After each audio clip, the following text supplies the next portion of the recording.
অসম বুলি বুকু সাহস ঢালি পিন্ধি ললো আমি ৰণুৱা সাজ দেহে কেহে খাটিম জাতিৰ বাবে ভাবিম কথা দিলো আমি নকৰো নিৰাশ আমি অসমীয়া নহ'লে হুৱা মিলি জুলি কৰো আহা দেশ বিনন্দিয়া লাচিতৰে দেশৰ সেনানী বান্ধৈ অসম পুলিচ আমাৰ চিনাকি অসমৰে চিৰ প্ৰহৰী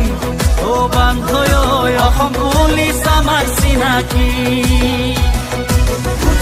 আমি ব্ৰহ্মপুত্ৰ